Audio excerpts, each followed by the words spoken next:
பரிசுத்த வேதாகமத்தை எடுத்து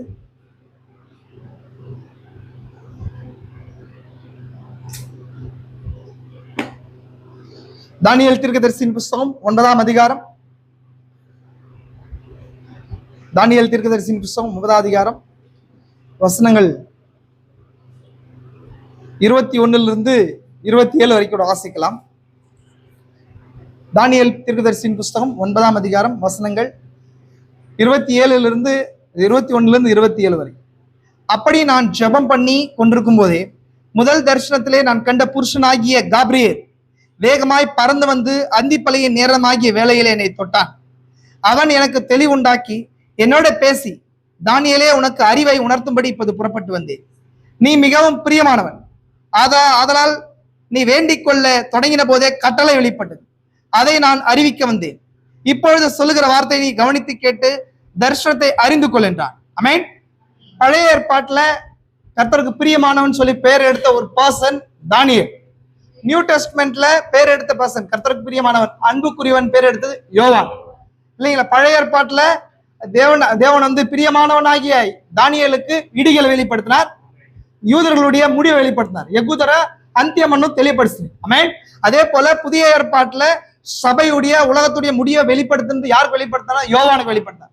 யோவான் எப்பொழுதுமே கிறிஸ்துடைய மார்பிள சாய்ந்திருந்தார். அதனால யோவான் வந்து எதுக்கு டைப்னா பிரைடுக்கு டைப்பா இருக்கிறார். ஜான் வந்து type of the bride, the sage bride. இந்த கால மனவாட்டிக்கு யோவானுக்கு முன் அடையாளமா இருக்கிறான். இல்லைங்களா? வெளிப்படுத்தின பழைய ஏற்பாட்டுல இருக்கிற யூதர்களுக்கான வெளிப்படுத்தின விசேஷம் தான் தானியேல் புஸ்தகமா இருக்கு. இல்லைங்களா? ஓல்ட் டெஸ்ட்மெண்ட்ல இருக்கிற ரெவலேஷன் புக் இஸ் டானியேல். இல்லைங்களா? நியூ டெஸ்ட்மெண்ட்ல இருக்கிறது வெளிப்படுத்தின விசேஷம். அதுதான் வந்து புறஜாதிகளுடைய முடிவையும் உலகத்துடைய முடிவையும் சொல்லுது. இல்லைங்களா? அங்க யோவானுக்கு, அங்க தானியேலுக்கு வந்து 6 விதமான நோக்கங்களும் காலக்கிரமம் வெளிப்படுத்தப்பட்டுச்சு. இல்லைங்களா? 6-fold purpose வெளிப்படுத்தப்பட்டுச்சு. 6-fold பர்பஸ் யாருக்கு வெளிப்படுத்தப்பட்டுச்சு? தானியேலுக்கு. 6-fold பர்பஸ், 6-fold மிஸ்ட்ரின்னு சொல்லலாம். இல்லைங்களா? ஆனா புதிய ஏற்பாட்டுல யோவானுக்கு 7-fold மிஸ்ட்ரி வெளிப்படுத்தப்பட்டுச்சு. யாருக்கு? யோவானுக்கு. இல்லைங்களா? we are the John. நமக்கு 7 முத்திரைகள் வெளிப்படுத்தப்பட்டிருக்கு. இல்லைங்களா? Similar to Daniel. அப்ப தீர்க்கதரிசி சொல்றாரு, பழைய ஏற்பாட்டுல தானியேல் இடிகளை கேட்டான்றார். இல்லைங்களா? Daniel heard the thunders. அதே போல புதிய ஏற்பாட்டுல வந்து யோவான் இடிகளை கேட்டான். இல்லைங்களா? யோவானுக்கு இயேசு கிறிஸ்து பேர் வச்சார் தெரியுமா? எத்தனை பேருக்கு தெரியும்? யோவானுக்கும் யாக்கோபுக்கும் பேர் வச்சார். இல்லைங்களா? சன்ஸ் ஆஃப் தண்டர்ஸ் சொல்லி. இல்லைங்களா? இடி முழக்கத்தின் மக்கள், சன்ஸ் ஆஃப் தண்டர்ஸ் யாருங்க? ஜான் அண்ட் ஜேம்ஸ் 2 பேருக்கும் ஜீசஸ் வந்து என்ன பண்ணாரு? பேர் சொன்னாரு, sons of thunders. we are the sons of thunders. இடி முழக்கத்தின் மக்களா நம்ம இருக்கிறோம். இல்லைங்களா? தீர்க்கதரிசி சொல்றாரு 7 thunders தான் பிரைடுக்கு வந்து ராப்சரிங் ஃபெய்த்தை கொடுக்குமா. 7 thundersக்குள்ள தான் ராப்சரிங் ஃபெய்த் இருக்குதுன்றார். எத்தனை பேருக்கு தெரியும்? நம்ம வந்து ராப்சரிங் ஃபெய்த் நமக்கு வேணும்னா எங்க வரணும்? 7 thundersக்குள்ள வரணும். நீங்க 7 thunders கேட்கணும். இல்லைங்களா? தீர்க்கதரிசி சொல்றாரு. இல்லைங்களா? கிரைஸ்ட் இஸ் தி மிஸ்ட்ரியில சொல்றாரு, என்னங்க ஐ ஷோ த, நான் என்ன பண்றேன்? ஷோட்னா காட்டினேன், thunders காட்டினேன். எதுங்க? அந்த thunders வந்து மேகத்துல தேவன் காட்டினார். நம்ம பாக்குறோம் லைக் பத்திரிக்கை அந்த தண்டர்ஸை காட்டுச்சுன்றார். இல்லைங்களா? அப்ப நீங்க தண்டர், ஏஜ் ஆஃப் தண்டர்ஸ்ல இருக்கிறோம். இல்லைங்களா? அது தேவனுடைய மைண்ட் ஓபன் பண்ணி இருக்குது. அதே போல மிஸ்ட்ரிஸ் ஓபன் பண்ணி இருக்குது. வேதத்துல இருக்கிற எல்லா லூஸ் எண்ட்ஸ் ஓபன் பண்ணி இருக்குது. இல்லைங்களா? நம்ம அதுல ஒரு பாகம் தான் 70 weeks ஆஃப் டேனியல். டேனியல் வந்து அங்க எங்க இருந்தாருன்னு சொன்னா ஜென்டைல் டிஸ்பென்சேஷனுடைய தொடக்கத்துல இருந்தாரு. இல்லைங்களா? அந்நிய ஜாதியோக்க ஆரம்பத்துல ஸ்டார்டிங்ல யார் இருந்தது? தானியேல் இருந்தார். நாம எங்க இருக்கிறோம்? அந்நிய ஜாதியோக்க அந்தியம்ல உண்டாம். அந்நிய கடைசி காலத்துடைய புறஜாதியுடைய முடிவுல நம்ம இருக்கிறோம். இல்லைங்களா? அந்நிய ஜாதியோக்க பிராரம்பரில் ஒரு பிரவக்தா தேவன் என்ன பண்ணாரு? அனுப்பினார். இல்லைங்களா? சென்ட் பண்ணார். அதே போல நம்ம இந்த காலத்துல முடிவுல எங்க இருக்கிறோம்? அந்நிய ஜாதியோக்க அந்தியம்ல ஒரு தீர்க்கதரிசி நமக்காக அனுப்பப்பட்டிருக்கிறார். நம்ம அதை தான் பார்த்து கொண்டிருக்கிறோம். இல்லைங்களா? எதுக்காக சொன்னா ஜனங்களை வெளியே கொண்டு போறதுக்கு ரகசியத்தை தானியேலுக்கு தேவன் கொடுத்தாரா? இல்லைங்களா? அந்த ஜனங்கள் 7 decades அங்க இருந்தாங்க. 7 decades என்னங்க? 70 years. ஒரு டெக்கானா 10 அர்த்தம். 7 decades சொன்னா 7-10 வருஷங்கள். நாம கூட எங்க இருந்தோம்? 7 சபை காலமா இங்க உலகத்துல இருக்கிறோம். நம்ம இங்க இருந்து எங்க போக போறோம்? நித்தியத்துக்கு போக போறோம். விசுவாசிக்கிறீங்களா? எல்லாம் சிமிலரா பொருந்ததா? இல்லைங்களா?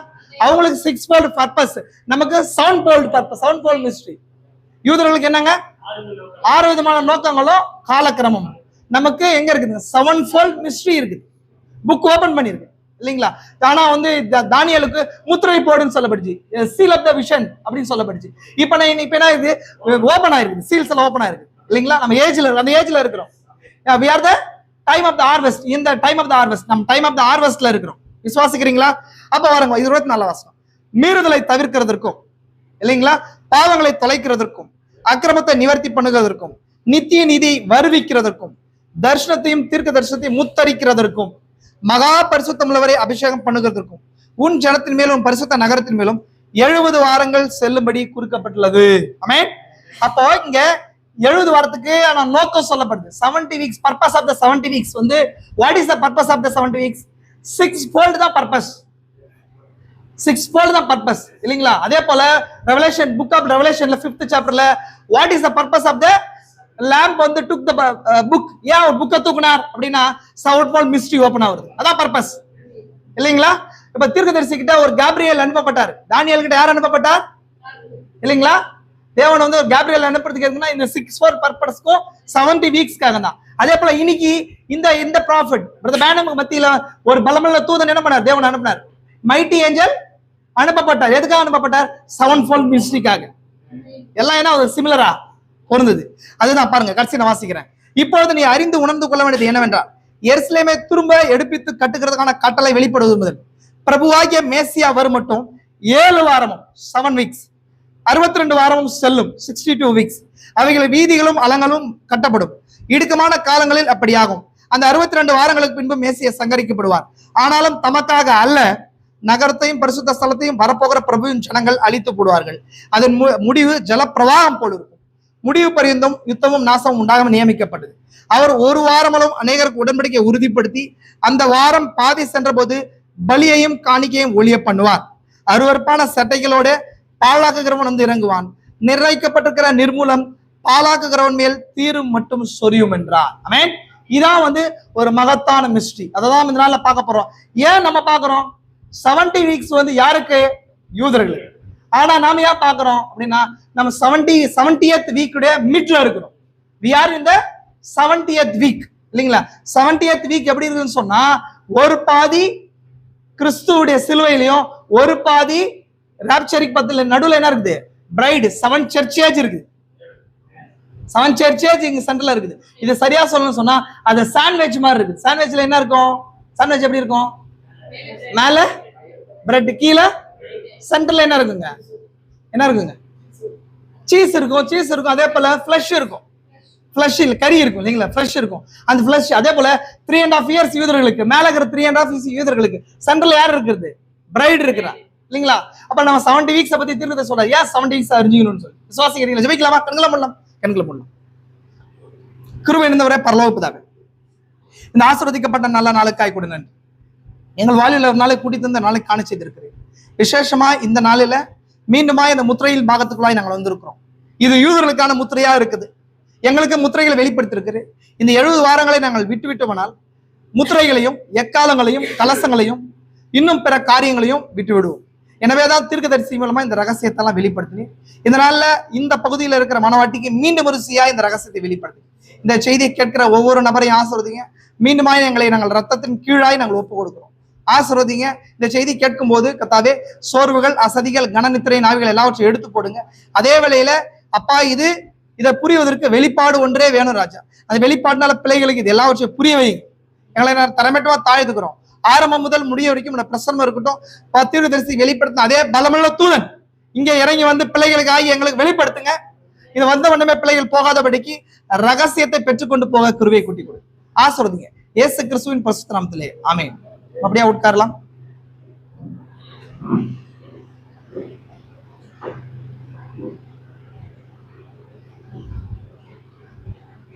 கர்த்தராகிய இயேசு கிறிஸ்துவின் பரிசுத்த நாமத்துக்கு மகிமை உண்டாகட்டும். மீண்டும் வரிசையாக கர்த்தராகிய இயேசு கிறிஸ்து நாமத்தினால திருப்பதி பகுதியில அந்த சர்ச் பேர் பிரதர், சர்ச் நேம் பிரைட் டாபர்னக்கல். ஆமென். பிரைட் டாபர்னக்கல் பாஸ்டர் ஜோசப், அவருடைய பையன் டாலு சந்தோஷ்குமார், அவர் நமக்கு நல்லா ஃப்ரெண்ட், அவர் நல்லா பேசுவார். அவங்க அப்பா வந்து ஜோசப், அவர் வந்து டெல்லியில் நாங்கள் அவர் மீட் பண்ணோம், பார்த்தோம். அவன் பையனை பார்த்தோம், வரங்கள்ல கூட பார்த்துருக்குறோம். அங்கே வந்து திருப்பதியில், உங்களுக்கு தெரியும் திருப்பதி எப்பேற்பட்ட இடங்க? திருப்பதி தெரியும் இல்லைங்களா? இது சரியா சொல்லணும்னு சொன்னா அது ஒரு பெர்கோமோ இருக்கு. பெர்கோமோ மீன்ஸ் என்ன? சாட்டன் சீட் பெர்கமோ மீன்ஸ் சாத்தானுடைய சிங்காசனம் இருக்கிற இடம் இல்லையா? இங்க அப்படிதான் இருக்குது இல்லைங்களா? அந்த இடத்துல அவங்க ஒளிவுள்ள ஜனங்களா இருக்கிறாங்க இல்லைங்களா? சாத்தான் சிங்காசனம் இருக்கிற இடத்துல நீ குடியிருக்கிறதையும் நான் அறிந்திருக்கிறேன். சபை காலங்களை சொல்லப்பட்ட வசனம். பெர்கமோ மாதிரி தான் திருப்பதி இருக்குது. அந்த இடத்துல அவங்க ஊழியம் செய்யறாங்க இல்லைங்களா? அவங்கள கர்த்தராகிய இயேசு கிறிஸ்து நாமத்தினால ECF ஊழியங்கள் சார்பாக நான் இந்த இடத்துக்கு அவர்களை வரவேற்கிறேன்.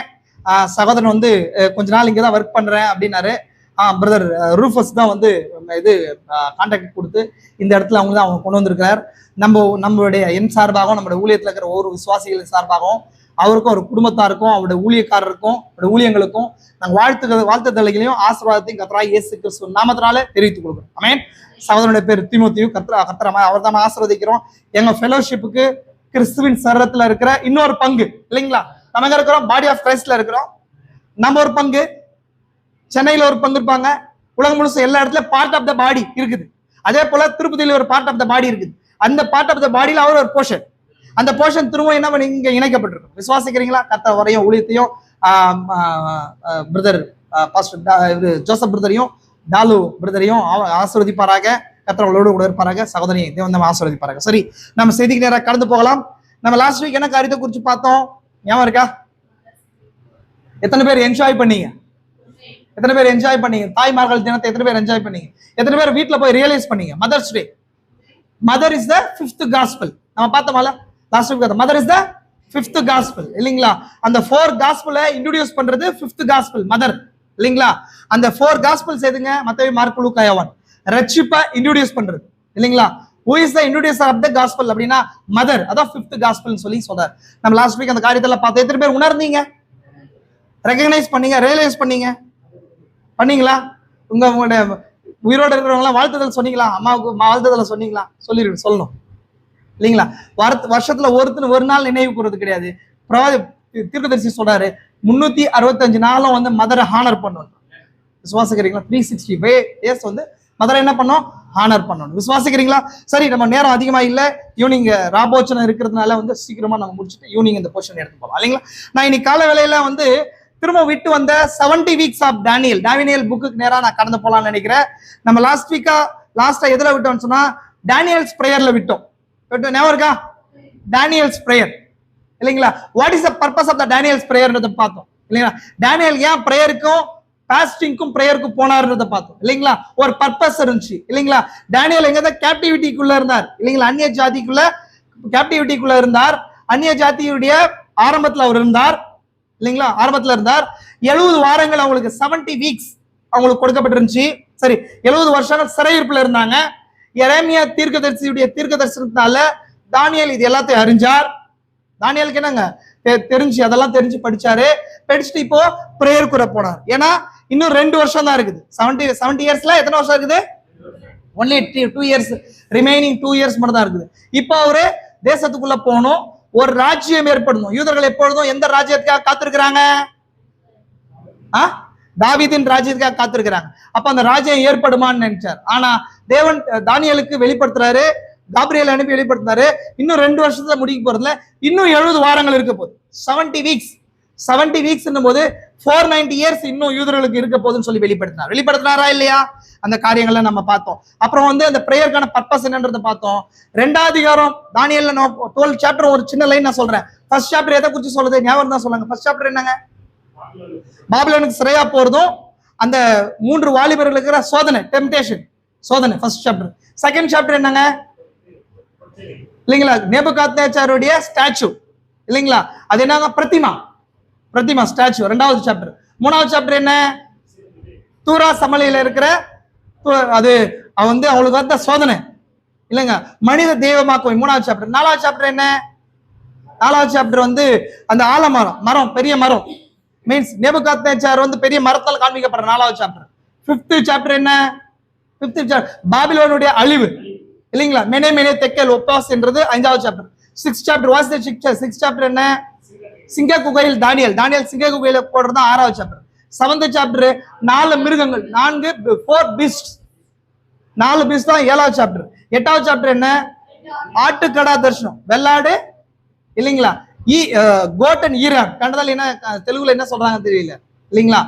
தெலுங்குல என்ன சொல்றாங்க? அது 2 ஆட்டுக்கடாக்களை குறிச்சு. 9ஆம் அதிகாரம் 70 வீக்ஸ். 10ஆவதுல இருந்து 12ஆம் அதிகாரம் ஒன்னேதான். தேவன் வந்து முடிவு காலம் வரைக்கும் எல்லா காரியத்தையும் 10 to 12 சாப்டர்ல ஒரே விஷயத்துல எல்லா யூதர்களுடைய முடிவு எல்லாத்தையும் வெளிப்படுத்துறாரு. இதான் தானியேல் 12 அதிகாரத்துக்குமான எக்ஸ்பிளனேஷன். அண்டர்ஸ்டாண்ட் ஆச்சா? உங்களதான் கேட்கறேன், புரிஞ்சுங்களா உங்களுக்கு? இப்போ நம்ம அது குறிச்சு நம்ம போறதுக்கு முன்னாடி இன்னும் ஒரு சில காரியங்கள் உங்களோட பகிர்ந்து கொள்ளலாம்னு நினைக்கிறேன். இப்போ தானியேலுடைய பிரேயரை சின்ன லைன் ஒன்று காட்டுறேன் உங்களுக்கு. தானியேலுடைய பிரேயர் எப்படி இருந்துச்சு நான் சொன்னேன் உங்களுக்கு. பிரேயர் வந்து பண்றதுக்கு முன்னாடி என்ன தேவைப்படுது? பிரேயர்ஸ். நான் சொன்னேன்ல, ஜெபத்தை குறிச்சு ஒரு சில விஷயங்கள் நான் சொன்னேன். ஒரு மனுஷன் ஜெபம் பண்றதுக்கு முன்னாடி ரெவலேஷன், வித்தவுட் ரெவலேஷன்ல ஒரு பிரேயர் பண்ணா அது அங்கீகரிக்கப்படாது. வித்தவுட் ரெவலேஷன்ல ஒரு பிரேயர் பண்ணா அங்கீகரிக்கப்படாது. வசனம் சொல்றது, வேதத்தை கேளாமல் செவியை விலகுவருடைய ஜெபம் அருவருப்பு. இல்லைங்களா? வேதத்தை கேளாமல், இல்லைங்களா? பைபிள் அக்கார்டிங் டு ரெவலேஷனை ஒரு மனுஷன் அண்டர்ஸ்டாண்ட் பண்ணாம நான் வந்து ஜெபம் பண்றேன்னு சொன்னா அது வேணாங்க வியர்த்தமான பிரார்த்தனை, இல்லைங்களா? தேவன் அந்த வார்த்தை என்ன பண்ண கேட்க மாட்டார் இல்லையா? தேவனுக்கு அருவருப்போம். அப்ப ரியலான பிரேயர் ரெவலேஷன் பேஸ்ல இருக்கணும், இல்லைங்களா? இப்ப தானியேலுக்கு ரெவலேஷன் வேணும். இப்ப ரெவலேஷன் வேணும்ன்றதுனால தானியேல் எங்க போனாருன்னு சொன்னா தீர்க்க தரிசன புத்தகங்களுக்கு போனார். தானியேலுக்கு யார் தீர்க்கதரிசி?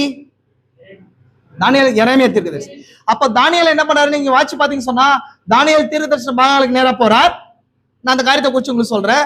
என்னென்ன ஜெபத்தை ஏறெடுக்கிறார் அந்த விஷயங்களும் நான் ஃபாஸ்டா சொல்றேன். கவனிங்க நல்லா, அந்த லைன் மட்டும் நான் காட்டிட்டு ஃபாஸ்டா உள்ள போறேன்னு நினைக்கிறேன். பாருங்க, கவனிங்க.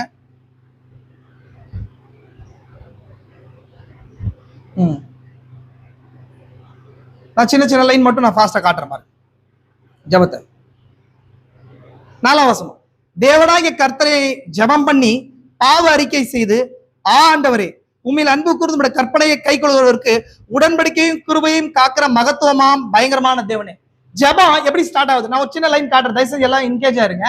ஜெபம் எப்படி ஸ்டார்ட் ஆகுது அப்படின்னா, எப்பொழுதுமே தானியேல் யூத ஜனங்களை பொறுத்த வரைக்கும் உடன்படிக்கையை தான் நினைவு கூறுவாங்க. உடன்படிக்கை என்ற கண்டதுல என்ன தெலுங்குல என்ன சொல்லுவாங்க? கவனன்ட். உடன்படிக்கை கவனன்ட். அப்போ ஒரு யூதன் தேவனோடு சந்திக்கணும்னு சொன்னா உடன்படிக்கையை நினைவு கூறணும். அப்ரகாமோட தேவன் ஒரு உடன்படிக்கை போட்டாரா? அந்த உடன்படிக்கையில எல்லாட்டுக்கடாவும் ஆட்டுக்கடாவும் ரெண்டும் செந்தா துண்டிச்சு தேவனும் அப்ரகாம் உள்ள போனாங்க. கரெக்டுங்களா? அந்த உடன்படிக்கை தான் நினைவு கூறணும். உடன்படிக்கை கவனன்ட், நிபந்தனை. அந்த நிபந்தனையை போட்டார். புரிஞ்சுங்களா சொல்றது? அப்போ ஒரு யூதன் எப்பொழுது தேவனோட எப்படி கனெக்ட் ஆகிறான்னு சொன்னா தேவன் ஒரு காலத்துல அவங்க பண்ண உடன்படிக்கையை நினைவு கூறுவாங்க. நம்மளுக்கு தெரியுமா? திருத்த சொல்றாரு இல்லைங்களா? சைனால வந்து ஒரு மனுஷன் வந்து இந்த இவங்க லாண்ட்ரியில ட்ரெஸ் போடும்போது என்ன பண்ணுவாங்க? ஒரு சீட்டில் எழுதி கிழிச்சிட்டு கொடுத்துருவாங்க. திரும்ப சந்திக்கும் போது பேசக்கூடாது. என்ன பண்ணும்? அந்த உடன்படிக்கையை கொண்டாந்து காட்டணும். என்ன காட்டணும்? நான் உங்ககிட்ட தான் பேசலாமே. எதை காட்டணும்? அந்த பேப்பரை கொண்டாந்து ஒட்டிட்டா ஓகே, அப்புறம் தான் பேச்சு. அப்போ ஒரு யூதன் தேவனை எப்பொழுதெல்லாம் சந்திக்கிறனோ, ரொம்ப நாள் கழிச்சு இல்ல வந்து பின்மாட்டத்துல போய் சந்திக்கும் போது எதை காட்டணும்னா உடன்படிக்கையை பத்தி பேசணும். ஆண்டவரே நீர் உடன்படிக்கை எனக்கு பண்ணீர், நிபந்தனை ஏற்படுத்துவீ நீவோ அப்படின்னு சொல்லி அந்த வழியில வரணும். புரியுதுங்களா உங்களுக்கு? அப்போ இங்க தானியேல் அப்படிதான் வர்றாரு. ஆண்டவரே நீர் எப்பேற்பட்டவர் அப்படின்னா உடன்படிக்கையை நினைவு கூறுகிற தேவன். யாரோட உடன்படிக்கை? மோசையோட உடன்படிக்கை போட்டீங்க, சீனாய் மலையில நிபந்தனை ஏற்படுத்துவீல்ல, அந்த உடன்படிக்கையை நிறைவேற்ற தேவன் நீர் மகத்துவமானவர் அப்படின்னு சொல்லிட்டு அது கீழே என்ன சொல்றாரு பாருங்க. நாங்கள் பயங்கரமான தேவன், நாங்க பாவம் செய்தோம். இந்த பைபிள்ல வந்து பழைய ஏற்பாட்டுல குற்றமில்லாத நபர் யாரு? பைபிள்ல குற்றமில்லாத நபர் யாரு? பைபிள் பழைய ஏற்பாட்டுல இல்ல, மோசே கிடையாது. யோசேப்போ தானியேல். ஞாபகம் இருக்கா? யோசேப்பும் தானியேல தான் பைபிள் வந்து அவளுக்கு குற்றங்கள் பதிவு செய்யப்படாத ஒரு காரியம் இருக்குது அவங்க லைஃப் ஸ்டோரி. கரெக்டுங்களா?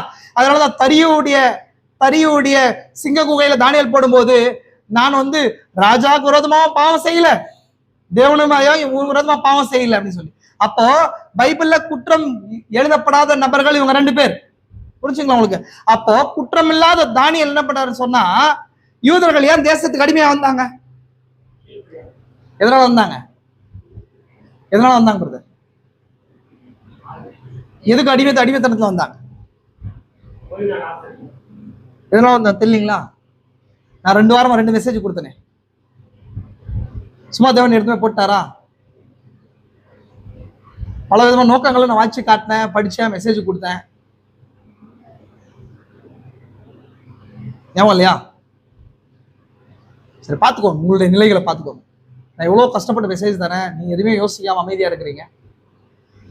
எதுக்காக அவர் அடிமைத்தனத்துக்குள்ள வந்தாங்க அப்படின்னு சொன்னா, மோசேயுடைய நியாய பிரமாணத்தை அவங்க கை கொள்ளாம போயிட்டாங்க.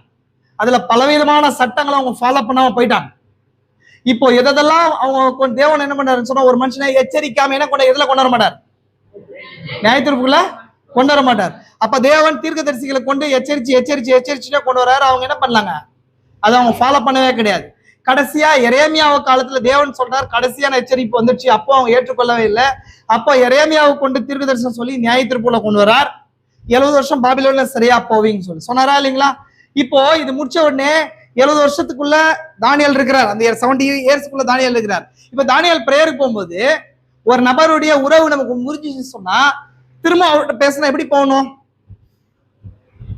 சில நபர்கள் எனக்கு தெரியும், பார்த்துருக்கிறேன். சில நபருடைய ஆவிகள் இப்படி இருக்கும். ஒரு நபரோட கூட பயங்கர பிரச்சனை இருக்கும், பல வருஷம் பேசாம இருப்பாங்க. திரும்பவும் பேசும்போது கேஷுவலா ஒன்றும் நடக்காத மாதிரி பேசுவாங்க. எப்படி பேசுவாங்க? அது ரைட்டா? நான் உங்களதான் கேட்க, ரைட்டா? அது நான் சொல்றது புரியுதா? நம்ம நார்மலா கொஸ்டின் எல்லாம் கிடையாதுங்க. லைஃப்ல நடக்கிற விஷயம். உங்க ஃப்ரெண்டுக்கு, உங்க சொந்த பந்தத்துக்கு ஏதாவது ஃப்ரெண்டு பிரச்சனை ஏற்படுது, நீங்க அவங்களுக்கு விரோதமா பண்ணிட்டீங்களா, அவங்க விரோதமா பண்ணிட்டாங்க. திரும்ப பேசும்போது கேஷுவலா ஒன்றும் நடக்காத மாதிரி பேசும்போது உங்களால ஏற்றுக்கொள்ள முடியுமா? ஏன்? ஃபர்ஸ்ட் ஒரு நபரோடு கூட ஒப்புரவாகிறதுன்ற ஒரு விஷயம் இருக்குது. அந்த தவறுக்கு ஒரு குறைஞ்சபட்சம் விளக்கத்தையாவது கொடுக்கணும், இல்லைன்னு சொன்னா மன்னிப்பாவது கேட்கணும் இல்லையா? அதான் கரெக்ட். அப்படி இல்லாம கடந்து போறது அப்படின்றது தவறு. அப்ப தேவனும் ஒரு நபரை அவன் பாவத்துல விழுந்த பின்னாடி திரும்ப உனக்கு கொண்டு வரும்போது முதல்ல தேவன் ஒரு மனுஷனை கேட்கறது என்ன தெரியுமா? பாவ அறிக்கை. பாவ அறிக்கை இல்லாம ஒரு மனுஷன் தேவன்கிட்ட போக முடியாது. ரத்தம் இல்லாம தேவன்கிட்ட ஒரு மனுஷன் என்ன பண்ண முடியாது? போக முடியாது. பாவமே செய்யாத தானியேல் தன்னை அந்த ஜனங்களோட இணைத்துக் கொள்ற ஒரு மனுஷன் எப்படி திறப்புல நிக்கிறான் பாருங்க. ஒரு மனுஷன் எப்படி திறப்புல நிக்கிறான்? ஆண்டவரே, நான் பாவம் செய்யல, அவங்க எல்லாம் பாவம் செஞ்சுட்டாங்க, அவங்களுக்காக நான் ஜெபிக்கிறேன் அப்படி சொல்ல. ஆண்டவரே, நான் பாவம் செய்யல, நான் பரிசுத்தவான், ஆனா இந்த ஜனங்கள்லாம் பாவம் செஞ்சு எங்க போயிட்டாங்க? எகிப்து அடிமைத்தனத்துக்கு வந்துட்டோம். ஆண்டவரே, அவங்கதான் காரணம் ஆண்டவரே, அதனால அவங்கள மன்னிங்க அப்படி சொல்ல. ஒன்றுமே பாவம் செய்யாத தானியேல் தன்னை அந்த ஜனங்களோட இணைத்துக் கொள்றான், திறப்புல நிக்கிறான். திறப்புல நிக்கிறது அப்படின்னு சொன்னா, நான் சொல்லியிருக்கிறேன், திறப்பின் வாசல் ஜபம் தெரியுமா? திறப்பின் வாசல் ஜபம் பெந்தகோஸ்தேல தானே இருந்திருக்கிறீங்க. திறப்பின் வாசல் ஜபம் இருக்கா? எதுக்காக ஜபிக்கிறாங்க? உங்களதான் கேட்கிறேன், எதுக்காக ஜபிக்கிறாங்கன்னா, அந்த காலத்துல பழைய ஓல்ட் டெஸ்ட்மெண்ட்ல யுத்தம் நடக்கும். யுத்தங்கள் கோட்டைக்குள்ள நடக்கும். கோட்டை இருக்கு இல்லையா? கோட்டை என்னங்க? கோட்டைக்குள்ள நடக்கும். அப்ப என்ன பண்ணுவாங்க? டோர் எல்லாம் க்ளோஸ் பண்ணிருப்பாங்க. அதனால என்ன பண்ணுவாங்கன்னா, பெரிய இயந்திரங்களை வச்சு செவரை உடைப்பாங்க. செவரை வச்சு செவரு என்ன ஆயிடும்? ஓட்டாயிடும். ஓட்டான பின்னாடி அந்த இடத்துல போர் வீரர்கள் நின்று எதிரிகள் உள்ளாம வராம சண்டை போடணும். வராம என்ன பண்ணுவாங்க? சண்டை போடணும். அந்த இடத்துல யாரும் சண்டை போடுறதுக்கு நிக்க மாட்டாங்க. ஏன் நிக்க மாட்டாங்கன்னா, ஃபர்ஸ்ட் அடி யாருக்கு உள்ளோம்? அந்த கேப் இருக்கு இல்லைங்களா? திறப்புனா செவரு கோட்டை சுத்தி கட்டி சோட்டையில இருப்பாங்க. எதிரிகள் அந்த திறப்பை உடைச்சிட்டாங்கன்னு சொன்னா, உடைச்ச உடனே அந்த இடத்துல எதிரியை உள்ள நுழைவாங்க. ஃபர்ஸ்ட் எதிரி வராம தடுக்கணும். ஃபர்ஸ்ட் நின்று அப்படி நிக்கணும்னு சொன்னா, ஃபர்ஸ்ட் ஆத்ம பாரம் வேணும். ஜனங்க மேல பாசம் வேணும். என்ன வேணும்? ஜனங்க மேல என்ன வேணுங்க? பாசம் வேணும். ஜனங்க மேல அன்பு வேணும். என் தேசப்பற்று வேணும் இல்லையா? அப்படி இருக்கிறவங்க மட்டும் தான் என்ன பண்ண முடியும்னு சொன்னா, அந்த கேப்ல நின்று தன் ஜீவனை கொடுத்து பாதுகாக்க முடியும். சொல்ற புரியுதா உங்களுக்கு? அதுதான் திறப்பில் நிக்கிற யுத்தம் பண்றதுன்னு அர்த்தம். புரியுதுங்களா உங்களுக்கு? அது ஜெபம் பண்ணும்போது ஒரு ஊழியக்காரன் திறப்புல நிக்கிறது என்னன்னு சொன்னா, பிசாசு உள்ள வரதை தடுக்கிறதுக்கு முன்னாடி நின்று தன் மார்பை காட்டி யுத்தம் பண்ணணும். செஸ்டை காட்டி என்ன பண்ணுங்க? யுத்தம் பண்ணும். அதான் திறப்பின் வாசல் ஜெபம்னு சொல்லுவாங்க. திறப்பின் வாசல் ஜெபம் கேள்விப்பட்டிருக்கீங்களா? பெந்தகோஸ்தேல கேள்விப்பட்டிருக்கோம். அதான் ஜெபம். அந்த மாதிரி ஒட்டுமொத்த ஜனங்களுக்காக தன் மனைவி இருக்கலாம், பிள்ளைகள் இருக்கலாம், வீட்டுல எல்லாரும் இருக்கலாம். ஆனா அவனை தாண்டி முன்னாடி நின்று என் உயிர் போனாலும் பரவாயில்ல, உள்ள எல்லாம் பாதுகாக்கப்படணுன்றதுக்காக நிக்கிற ஜபம் தான் திறப்பின் வாசல் ஜபம். அது மாதிரி தானியேல் பாவம் செய்யாதவரா இருந்தாலுமே கூட, பாவம் செய்யல. தானியேல் பாவம் செஞ்சாரா? பாவம் செய்யல இல்லையா? இவர் என்ன செய்யறாரு? தனக்காக தன்னுடைய ஜனங்களுக்காக தன் ஜீவனை கொடுக்குற மாதிரி பாவத்தை ஜனங்களோட இணைத்து கொண்டு பேசுறாரா இல்லையா? இப்ப அப்படி சொல்லிட்டு நாங்கள்னா என்னங்க? நாங்க தானில் தானே சேர்த்துக்கிறேன். அக்கிரமக்காரர் துன்மாக்கள் நடந்து கலகம் பண்ணி கற்பனைகளை நியாயங்களை விட்டு அகன்று போனோம். அப்போ ராஜாக்களோடும் பிரபுக்களோடும் பிதாக்களோடும் தேசத்தின் சகல ஜனங்களோடும் பேசின தீர்க்கதரிசிகளா ஊழியக்காரருக்கு செவி கொடாம போனோம். பாருங்க, தேவன் எங்க பேசினாரா? ராஜாக்களோட பேசினாரா? பிரபுக்களோட பேசினாரா? பிதாக்களோட பேசினாரா? தேசத்துடைய சில ஜனங்களோட தேவன் நியாயப்பிரமாணத்தை பேசுறாரு. அப்போ அவங்க மீறிட்டாங்க. அப்புறம் அது கீழே என்னென்ன தவறுகள் பண்ணாங்கன்றதெல்லாம் எல்லாம் எக்ஸ்பிளைன் பண்றாரு. பாருங்க, அது கீழே நான் வாசிக்கிறேன், முக்கியமான விஷயத்தை வாசிக்கிறேன். இஸ்ரவேல் எல்லோரும் 11 வருஷம் நியாயப்பிரமாணத்தை மீறி உமது சத்தத்துக்கு செவி கொடாமல் விலகி போனார்கள். எதனால தப்பு நடந்துச்சு, எதனால இவங்க அடிமைத்தனத்துக்கு வந்தாங்கன்றத இங்க சொல்றாரு. நியாயப்பிரமாண புஸ்தகத்துல நீங்க உபாகம புஸ்தகத்தை வாசிச்சா தெரியும்.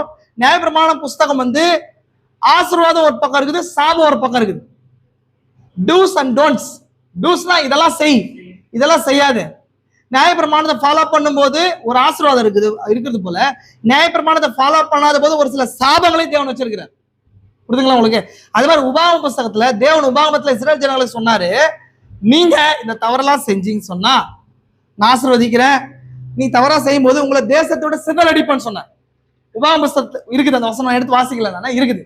அப்போ அதுல சொன்னாரு சிதறடிப்பேன்னு சொல்லி எங்க சொன்னாரு? நியாயப்பிரமாணத்துல சொன்ன அந்த வார்த்தைய இங்கே நிறைவேற்றுறார். இத யார் படிக்கிறா? போயிட்டு தானியேல் போய் படிச்சு பாக்குறாரு. எதை படிச்சு பாக்குறாரு? அங்க படிச்சு என்ன லேவியராகமோ என்னாகமோ இல்லைங்களா? தர்மசாஸ்திரம் முழுசா யார் படிக்கிறா? தானியேல் படிக்கிறார் இல்லைங்களா? அது விமோச்சன காண்டம். விமோச்சன காண்டுக்கு அப்புறம் என்ன வருதுங்க? அரண்ய காண்டம். அதுக்கப்புறம் லேவியர யாஜக காண்டம். அதுக்கப்புறம் தர்மோபதேச காண்டம். இதெல்லாம் படிச்சு பார்க்கும்போது அதுல எதுக்கு இந்த ஜனங்க பாபிலோனுக்கு சரியா வந்தாங்கன்னு சொல்லி காரணம் அங்க சொல்லப்பட்டிருக்கு. உங்களுக்கு அதை படிச்சு பார்த்த உடனே அப்பதான் ஜெபத்துக்கு போறாரு. என்ன பர்பஸ்? சார் இன்னொரு கொஸ்டின் கேட்கிறேன். ஏன் சிறையிருப்பு எத்தனை வருஷம்? எத்தனை வருஷம்? 70 வருஷம். ஏன் 60 வருஷம் இருக்கக்கூடாது?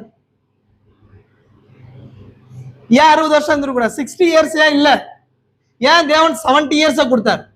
80 இயர்ஸ் இருந்திருக்கலாம், 80 இயர்ஸ் இருந்திருக்கலாம், 90 இயர்ஸ் இருந்திருக்கலாமா இல்லையா? நம்ம கூட தான் கேட்கிறேன் பிரதர். இருந்திருக்கலாம். தேவன் 70 இயர்ஸ் வைக்கிறதுக்கான காரணம் என்ன? எதுக்கு இதெல்லாம் கேட்கறேன்னு சொன்னா, தேவன் ஒரு மனிதனை எச்சரிக்காம நியாய தீர்ப்பு கொடுக்க மாட்டார் இல்லைங்களா? தேவன் ஒரு மனுஷனை நான் ஆக்கனை கொடுக்குறாருன்னு சொன்னா, ஜட்ஜ்மெண்ட் தரான்னு சொன்னா கண்டிப்பா எச்சரிப்பார். இப்ப இஸ்ரேல் ஜனங்கள் இருக்காங்க இல்லைங்களா? இப்போ 70 வருஷத்துக்கு ஒரு காரணம் இருக்குது. 70 வருஷம் இஸ்ரேல் ஜனங்க நியாய பிரமாண சட்டங்கள் இருக்கு இல்லையா? அநேக சட்டங்கள் இருக்கு. அவங்க விக்கிரக ஆராதனை செய்யக்கூடாது, பலி செலுத்தணும், தேவன் ஆராதனை, இது மாதிரி சட்டங்கள்ல ஒரு சட்டம் இருக்குது. என்ன சட்டம்னு சொன்னா நில விடுதலை சட்டம் இருக்குது. நிலம் இருக்கு இல்லையா? லேண்டுக்கு 7 இயர்ஸ்க்கு ஒரு முறை என்ன பண்ணுவாங்க? ஒரு முறை காலியா விடணும். தெரியுமா அந்த சட்டம்? தெரியுமா? லேவியராகமத்துல நீ வாட்சி பாருங்க. 6 வருஷம் எல்லாமே நீ போடு, 7வது வருஷத்தை ஃப்ரீயா விட்டுரு. அந்நியனுக்கும் நிலத்துல இருக்கிற பூச்சி புழுக்கள் மிருக ஜீவன்கள் சாப்பிட்றதுக்கும் பரதேசி சாப்பிட்றதுக்கும் 7வது வருஷத்தை லேண்ட் என்ன பண்ணுங்க? ஃப்ரீயா விட்டுரு. நான் 6வது வருஷமே 7வது வருஷத்துக்கான பலனையும் 8வது வருஷத்துக்கான பலனையும் 9வது வருஷம் வரைக்கும் தரேன்னு சொல்றாரு தேவன். சொல்லுதான் உங்களுக்கு. அப்போ ஒரு 7 வருஷமும் இஸ்ரேல் ஜனங்க என்ன பண்ணுங்க? ஒரு 7 வருஷமும் இஸ்ரேல் ஜனங்கள் என்ன பண்ணுங்க? காலியா விடணும். லேண்ட் என்ன பண்ணுங்க? லேண்ட காலியா விடணும். நிச்சயமா இன்னைக்கு மட்டும் இந்தியாவில் அக்ரிகல்ச்சர்ல அந்த நிலை ஃபாலோ பண்ணா அக்ரிகல்ச்சர் மாறிடும். தேவன் ஒரு நோக்கத்தோட அதை விட்டுருக்கிறார். புரியுதா நான் சொல்றது உங்களுக்கு? லேண்ட அந்த மாதிரி ஃப்ரீயா விட்டுமானா லேண்ட் என்ன பண்ணுங்க? லேண்ட்ல சத்து இருக்கா? லேண்ட்ல சத்து இருக்கு. சத்து என்ன பண்ணுது சொன்னா செடிகள் உறிஞ்சுது இல்லைங்களா? அது ஒரு வருஷம் விட்டு அதை நார்மலா விட்டு திரும்பவும் கல்டிவேட் பண்ணோம்னா அது இன்னும் பலனை கொடுக்கும். சும்மா எல்லாம் தேவனுடைய சட்டத்தை சொல்றது புரியுதா உங்களுக்கு? இப்போ கவனிங்க. இப்படி இஸ்ரேல் ஜனங்கள் என்ன பண்ணாங்க சொன்னா தேவனுடைய கட்டளையை மீறுறாங்க. தேவனுடைய கட்டளை என்ன பண்றாங்க? கட்டளையை மீறி 490 வருஷம் தேசத்துக்கு விடுதலையே கொடுக்கல. எத்தனை வருஷம் கொடுக்கல? 490 இயர்ஸ். 490 இயர்ஸ்னா எத்தனை விடுதலை வருஷங்கள் 490 இயர்ஸ்ல இருக்குது? எத்தனை வருஷங்க? 12 கிடையாது, ஒரு 7 வருஷத்துக்கு நான் சொல்றது, 49 வருஷம் இல்ல, ஒரு 7 வருஷத்துக்கு ஒரு வருஷம் விடுதலை விடணும். ஒரு 6 வருஷம் ஆகுதா, ஒரு வருஷம் விடுதலை. அடுத்த 6 வருஷம் வருதா, ஒரு வருஷம் விடுதலை. அடுத்த 6 வருஷம் வருதா, ஒரு வருஷம் விடுதலை தரணும். அது மாதிரி 490 வருஷத்துக்கு 70 ஓய்வு வருடங்கள் விடுதலை தேசத்துக்கு. எத்தனை ஓய்வு வருஷங்களுங்க? 70 Sabbath years for the land. இல்ல, இப்போ இதெல்லாத்தையும் ஒட்டுமொத்தமா தேவன் வச்சு ஒட்டுமொத்த 70 வருஷம் தேவன் அடிமைத்தனத்துக்குள்ள கொண்டு போய் 70 வருஷம் தேசம் என்னவா இருக்குது? பாலா கிடக்குது. புரியுதுங்களா? 70 வருஷம் பாலா கிடக்குது. தேசத்துல யாருமே கிடையாது, அடிமைகளை தவிர யாருமே கிடையாது, இல்லைங்களா? வேலைகளை தவிர யாரும் லேண்ட்ல வந்து கல்டிவேட் பண்ணவே கிடையாது. ஏன் 70 வருஷம்ன்றது புரியுதா? இந்த நியாய பிரமாணத்துல கொடுத்த ஒரு சட்டம், தர்மசாஸ்திரத்துல நில உடைமை சட்டம் இருக்குது, அது லேண்ட் சாபத் இருக்கு, லேண்ட்ல வந்து லேண்டுக்கு ரெஸ்ட் விடணும். அந்த மாதிரி தேவனை கொடுத்த எல்லா நியாயத்திற்கும் ஒரு காரணம் இருக்குது. அந்த நியாயத்திற்கான காரணத்தை யார் படிக்கிறான்னு சொன்னா தானியேல் படிக்கிறார். படிச்சுதான் சொல்றாரு, ஒப்பிடுறாரு. பாருங்க 13 வசனம். மோசே நியாய பிரமாணத்தில் எழுதி இருக்கிறபடியே, 13 வசனம், இந்த தீங்கெல்லாம் எங்கள் மேல் வந்தது. ஏன், எதனால இந்த நியாய தீர்ப்பு எங்க மேல வந்துச்சுன்னா, சும்மா வரல. நியாய பிரமாணத்துல நீங்க போய் வாட்சி பாருங்க, என்னென்னலாம் இஸ்ரேல் ஜனங்க அனுபவிச்சாங்களோ எல்லாத்துக்குமே காரணம் நியாய பிரமாணத்துல இருக்கும். ஒரு சட்டம் இருக்கும். ஏன் அந்த குழந்தைகள் கொல்லப்பட்டாங்க, பெண்கள் ஏன் அடிக்கப்பட்ட, பெண்கள்லாம் வந்து இதுங்க ஸ்திரீகள் ஏன் அடிக்கப்பட்டாங்க, குழந்தைகள் அப்படின்னா மக்களு என்ன பிட்லு ஏன் அடிக்கப்பட்டாங்க, ஏன் எல்லாம் வந்து அடிக்கப்பட்டாங்க, இந்த எல்லா விஷயங்களும் நியாயப்பிரமாணத்துல இருக்குது. இங்க காரணம் சொல்லுது. புரியுதுங்களா உங்களுக்கு? பாருங்க சொல்றது, ஆனாலும் எங்கள் அக்கிரமங்களை நாங்கள் விட்டு திரும்புகிறதற்கு உங்களுடைய சத்தத்துக்கு கவனிக்கிறதுக்கு எங்கள் முகத்தை தேவன் நோக்கிய திரும்பல. நியாயப்பிரமாணத்துல சொல்லி இருக்குது, இதெல்லாம் செஞ்சா உங்களுக்கு தண்டனை வருதுன்னு சொல்லி. அப்போ திரும்பல. சில நபர்கள் நமக்குள்ளேயே அப்படிதான் இருக்கிறோம். என்ன பண்றோம், தேவோட வார்த்தை இந்த மெசேஜ் கேட்டாலுமே என்ன பண்றதில்ல, நம்ம மாத்திக்கிறதுக்கு தயாராகவே இல்லை. அப்ப தேவன் என்ன தருவாரு, என்ன கொண்டு வருவாரு? எச்சரிப்புக்கு பின்பதான் நியாய தீர்ப்பு தான் வரும். எச்சரிக்கைமா தேவன் என்ன பண்ண மாட்டாரு, நியாய தீர்ப்பு கொண்டு வர மாட்டாரு. இதை ஜாக்கிரதையா ஒரு டைம் ஜாக்கிரதையா நினைவு கூறணும். விசுவாசிக்கிறீங்களா? அடுத்த லைன் பாருங்க, 14வது வசனம். ஆகையா அதனால் கர்த்தர் கவனமா இருந்து அதை தீயை எங்க மேல் வர பண்ணினார். தேவன் ஜாக்கிரதையாரா, தேவன் ஆசிர்வதிக்கிறதுக்கு ஜாக்கிரதையா இருக்காரா இல்லையா? இப்ப கண்களை உன் கண்ணீரை நம்ம எதுல வச்சிருக்கேன், துருத்தியில வச்சிருக்கிறேன். நீ ஒன்னொன்னு எனக்காக செஞ்ச ஒருத்தையும் என்ன பண்ற, நான் நினைவு வச்சிருக்கிறேன் அப்படின்னு சொல்ற தேவன், நாம செய்யற ஒருத்தருக்கும் ஞாபகம் வச்சு தண்டனையும் கரெக்டா கொடுக்குறாராம். எத்தனை பேருக்கு புரிஞ்சு நான் சொல்றது? நம்ம செய்யற நன்மைகளை மட்டும் தேவன் நினைவு வைக்கிறதுல நம்ம எப்பாவது ஒரு தப்பு பண்ணியிருப்போம், எப்பாவது வார்த்தையை மீறி இருப்போம். புரியுதுங்களா? அதையும் கூட தேவன் ஞாபகம் வச்சு கரெக்டா அது என்ன பண்றாரு, பாயிண்ட் பண்ணி அதுக்காக தண்டனை வரும். நம்ம நினைப்போம், எதுக்காக இந்த பிரச்சனை என் லைஃப்ல நடந்துச்சு, எதுக்காக ஏன் நடந்துச்சு சொல்லி என்ன பண்ண மாட்டோம், நம்ம ரியலைஸ் பண்ண மாட்டோம். கொஞ்சம் தேடி போய் வேதத்தை தேடி பார்த்தா தெரியும், நம்ம வாழ்க்கையில தேவனை அனுபவிச்ச இந்த நியாயத்திற்கான காரணம் இதுதான் சொல்லி. எத்தனை பேர் புரிஞ்சு நான் சொல்றது? புரிஞ்சுங்களா? நம்ம நினைச்சோம், எந்த பூமியில புரிஞ்சுவாங்க, எந்த தவறுகளுக்கும் தண்டனை இல்லாத தவறுகள் இல்லவே இல்லைங்க. சொல்ல ரட்சிப்பத்தை பூமியில ஒரு மனுஷன் வசனம் சொல்லுது, நீதிமானுக்கு பூமியில் சரி கட்டப்படுமே, பாவிக்கு எவ்வளவு அதிகம் சொல்றது வசனம். இப்ப பூமியில நீங்க நீதிமானா இருந்தீங்க சொன்னா, பூமியில தேவன் எல்லா கணக்கையும் பூமியில என்ன பண்ண எடுத்துக்கொள்ளப்படுதல் சரி கட்டுவார். ஜட்ஜ்மெண்ட் நம்ம மேல வரும், உண்மை அது. புரியுதுங்களா உங்களுக்கு? ஆனா ரட்சிப்பை எழுந்து போக மாட்டோம். ரட்சிப்பை என்ன பண்ணோம், ரட்சணை என்ன ஏன் பண்ணோமோ நம்ம இழக்க மாட்டோம். அப்போ இதுதான் சொல்லுது பாருங்க, 15வது வசனம் இங்க சொல்லுது பாருங்க. இப்பொழுது ஜனத்தை பலத்த கையினால் எகிப்து தேசம் புறப்பட பண்ணி இந்நாள் வரைக்கும் இருக்கிறபடியே உமக்கு கீர்த்தியை உண்டாக்கின தேவனாகிய கர்த்தர் பாவம் செய்து துன்பார்க்கமாய் நடந்தோம்.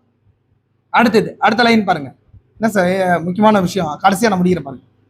கடைசி, இப்பொழுது என் தேவன நீர் உம்முடைய அடியான விண்ணப்பத்தை அவனுடைய கெஞ்சுதலையும் கேட்டு பாலாய் கிடக்கிற உடைய பரிசுத்த ஸ்தலத்தின் நிமித்தம் ஆண்டவர் நிமித்தம் உமது முகத்தை பிரகாசிக்க பண்ணும். உடைய செவியை கேட்டறலும், உடைய கண்களை திறந்தரலும், பாலிடங்களை நாமம் தரிப்பிக்கப்பட்ட நகரத்தையும் பார்த்தரலும். எங்கள் நீதிகள் அல்ல, உங்களுடைய இரக்கங்களையே எங்கள் விண்ணப்பங்களையும் உண்மையாக செலுத்துகிறோம். ஆண்டவரே கேளும், ஆண்டவரே மன்னியும், ஆண்டவரே கவனியும், தேவனே உங்களுடைய நாமத்தை மட்டும் தாமதமாக செய்யும். இதெல்லாம் சொல்லிட்டு அங்க ஒரு விஷயம் சொல்வார். என்ன சொல்வார்னா, உடன்படிக்கையை மென்ஷன் பண்ணுவார். யார் மென்ஷன் பண்றது? தானியேல். ஆண்டவரே நாங்க தப்பு செய்யறதெல்லாம் உண்மைதான், தண்டனை உண்மைதான், எங்களுக்கு கிருபையை காட்டுங்க ஆண்டவரேன்னு சொல்லிட்டு கிருபையை உடன்படிக்கையில வைப்பாரு. உடன்படிக்கை என்னங்க, என்னங்க நிபந்தனை. அந்த நிபந்தனையை எடுத்து வந்து காட்டும் போது தேவன் செஞ்சுதான் ஆகணும் இல்லைங்களா? நம்ம பைபிள்ல வந்து அநேக நிபந்தனைகள் இருக்கா? நான் பார்த்திருக்கோம். அநேக உடன்படிக்கைகள் இருக்கு. அப்புறம் ஆதாமோட உடன்படிக்கை தேவன் போட்டாரா? நோவோட உடன்படிக்கை போட்டாரா? அப்ரஹாமோட உடன்படிக்கை போட்டாரா? இஸ்ரேல் ஜனங்களோடு அதான் நியாயப்பிரமாண உடன்படிக்கை போட்டாரா? தாவீதோட உடன்படிக்கை போட்டிருக்காரு. புதிய உடன்படிக்கை அதான் என் ரத்தத்தினால் ஆகிய புதிய உடன்படிக்கை. எது? இப்போ இயேசு கிறிஸ்துடைய சிலுவை மரணம் ஒரு உடன்படிக்கை இல்லைங்களா? அதே போல எரேமியாவுல யூதர்களோட இன்னொரு உடன்படிக்கை ஏற்படுத்துறேன்னு சொல்லியிருக்கேன். புரியுதா உங்களுக்கு? யூதர்களோட எரேமியா புஸ்தகத்துல ஒரு புதிய உடன்படிக்கையை எனக்கு நான் அவர்களுக்காக ஸ்தாபிப்பேன். அப்போ தேவன் ஒரு மனுஷன் எப்போ உடன்படிக்கை கீழே, உடன்படிக்கையின் ரத்தத்தின் கீழே சந்திக்கிறார். எதுக்குள்ள சந்திக்கிறார்? உடன்படிக்கையின் ரத்தத்தின் கீழே.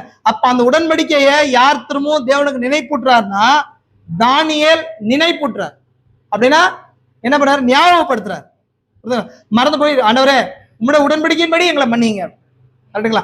இப்படி ஒரு ஜெபம் பெர்ஃபெக்ட்டான prayer. It is a perfect, almost பெர்ஃபெக்ட்டான பிரேயர் பண்ணும்போது ஒரு தூதன் தானியேல் இடத்துல அனுப்பப்படுறார். அதான் காப்ரியேல். ஆமென்.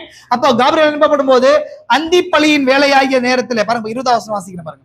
என் பாவத்தின் ஜனமாகிய இஸ்ரவேலின் பாவத்தை அறிக்கையிட்டு என் தேவனுடைய பரிசுத்த பர்வதத்துக்காக விண்ணப்பத்தை ஏறெடுத்து கர்த்தருக்கு முன்பதாக செலுத்திக் கொண்டிருந்தேன். அப்படி ஜெபம் பண்ணி கொண்டிருக்கும் போதே முதல் தரிசனத்திலே நான் கண்ட புருஷனாகிய காப்ரியேல் வேகமாய் பறந்து வந்து அந்திப்பலியின் நேரமாகிய வேலையில் என்னை தொட்டான். அப்படின்னா தானியேலுடைய பிரேயர் காலையில ஸ்டார்ட் ஆகுது. பிரேயர் எங்க ஸ்டார்ட் ஆகுது? மார்னிங் ஸ்டார்ட் ஆகுது. பிரேயர் ஈவினிங் வரைக்கும் போகுது. ஈவினிங் வரைக்கும் போகுது. ஈவினிங் நல்லா. அப்போ யூதர்கள் எப்பொழுதுமே ஒரு நாளைக்கு எத்தனை முறை பலி செலுத்துவாங்க? 2 முறை பலி. காலையில ஒரு பலி செலுத்துவாங்க, ஈவினிங் ஒரு பலி செலுத்துவாங்க.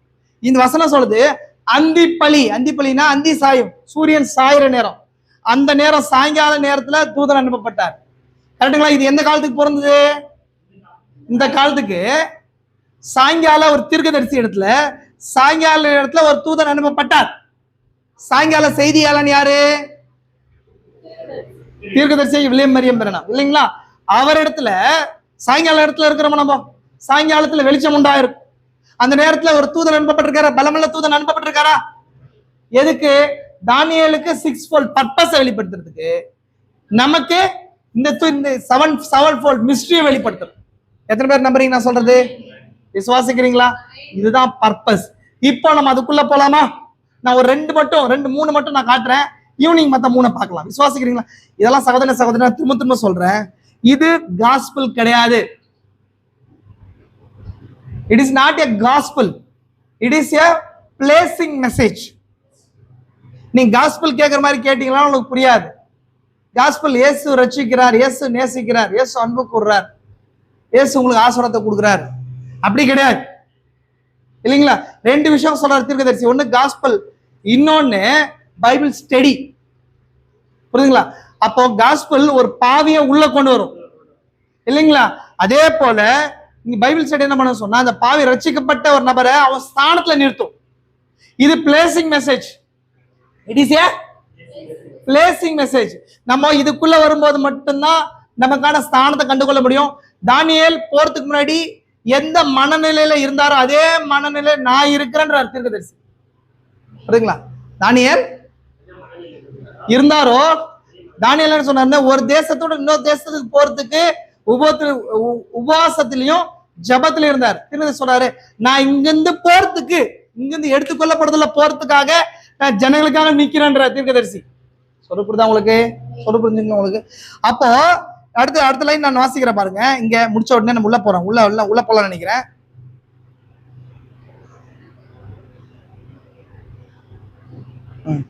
சரி கவனிங்க பாருங்க. தீர்க்கதரிசி பலமுள்ள தூதனுடைய வருகையை நோக்கும். தானியேலுடைய பிரேயர் முடிஞ்சு இப்போ ஒரு தூதன் ஒருவன் யார்கிட்ட அனுப்பப்படுறாரு? யார்கிட்ட அனுப்பப்பட்டார்? தானியேல்கிட்ட அனுப்பப்பட்டார். நம்ம எந்த காலத்துல இருக்கிறோம்? நாமளும் கூட ஒரு தூதன் அனுப்பப்பட்ட காலத்துல இருக்கிறோம். நாமளும் கூட ஜென்டைல் டிஸ்பென்சேஷனோட எண்ட்ல இருக்கிறோம். தானியேலுங்கிறவர் ஜென்டைல் டிஸ்பென்சேஷனோட ஆரம்பத்துல இருந்தார். அங்கேயும் அவர் ஒரு விடுதலை தேவைப்படுச்சு. தானியேல் ஜனங்களுக்கு விடுதலை தேவைப்படுச்சு இல்லைங்களா? பாபிலோன்ல இருந்து. உலகம் இன்னைக்கு எப்படி இருக்குது? பாபிலோனா இருக்குது. வேர்ல்டு டுடே எப்படி இருக்குது? பாபிலோனா இருக்குது. கரெக்டுங்களா? பாபிலோன் என்ன அர்த்தம்? கயாஸ்னு அர்த்தம் இல்லைங்களா? அதுல இருந்து நம்ம இங்க இருந்து நம்மளுடைய வீட்டுக்கு போகணும். நம்மளுடைய வீட்டு எது? New body. New body is our house. அந்த இடத்துக்கு நம்ம போகணும் இல்லைங்களா? அந்த இடத்துல தான் ராஜ்யம் இருக்க போகுது. அந்த இடத்துக்கு போறதுக்கு ரகசியம் வேணும். எப்படி போறோன்னு ரகசியம் வேணும்.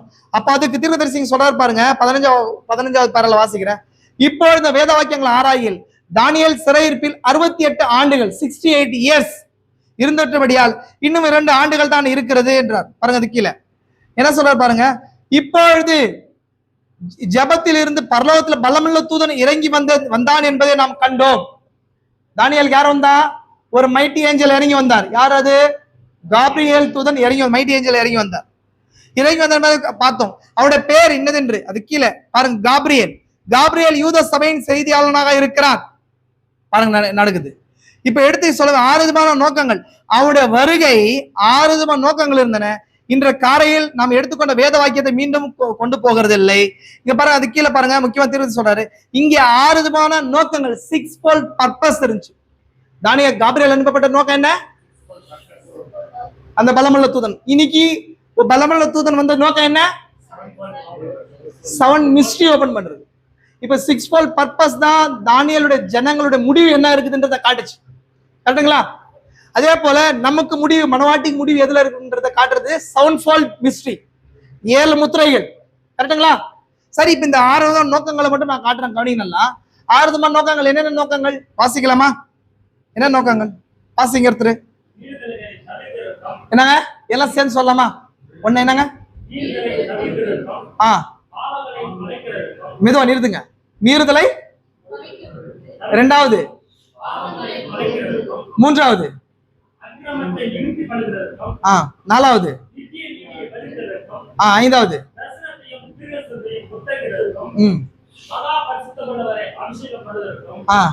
இது இதுதான் 6 நோக்கம். இந்த நோக்கத்தை வெளிப்படுத்துறதுக்கு தான் அனுப்பப்பட்டார். ஏன் அப்படின்னு சொன்னா, தானியேல் நினைச்சார் இன்னும் 2 வருஷம் தான் இருக்கும்னு நினைச்சார். என்ன சொன்னாரு? என்ன நினைச்சாரு? ஆனா தானியேலுக்கு தேவன் சொன்னாரு, என்ன சொன்னாரு? இன்னொரு 470 வருஷம் இருந்தது மட்டும் இல்லாம இன்னும் 490 இயர்ஸ், இந்த 70 இயர்ஸ் இல்லாம இன்னும் 490 இயர்ஸ்க்கு அப்புறம் தான் உங்க யூத ஜனங்கள் ரட்சிக்கப்படுவாங்க. அது இல்லாம அவங்களுக்கு மேசியா வருவார், அங்க தேவாலயம் கட்டப்படும், அங்க பலி ஏற்படுத்தப்படும், அங்க தாவீதின் ராஜ்யம் அமையும். இதெல்லாம் எங்க நடக்குன்னா இந்த 70 வாரத்துல 6 விதமான நோக்கத்துல நடக்கும்னு சொன்னார். புரியுதுங்களா உங்களுக்கு? இந்த 70 வாரத்துடைய நோக்கம் என்ன? 70 வாரத்துடைய டைம் லைன் இல்லையா? இது 2 விஷயம் இருக்குது. ஒண்ணு டைம் லைன் அண்ட் பர்பஸ். இருக்கா? என்ன இருக்கு? உங்களை கேட்கிறேன். டைம் லைன், எவ்வளவு டைம் லைன் கொடுத்துருக்காங்க உங்களுக்கு? டெட்லைன் என்ன? எவ்வளவு யூதர்களுக்கு? 70 வாரங்கள். பர்பஸ் என்ன? 6-fold purpose. கரெக்டா? இந்த 2ஐயும் நீங்க புரிஞ்சுக்காம 70 வாரத்தை புரிஞ்சு கொள்ள முடியாது. கரெக்டா? இப்போ இன்னொன்னு, 70 வாரமே ஏன் நமக்கு அப்படின்னு சொன்னா, திருவித சொல்றாரு 70 வாரங்களை நீங்க அறிஞ்சுக்க. 70 வீக்ஸ், 70னா 70 வீக்ஸ் அறியாம முத்திரைகள் அறிய முடியாது, சபை காலங்களை அறிய முடியாது.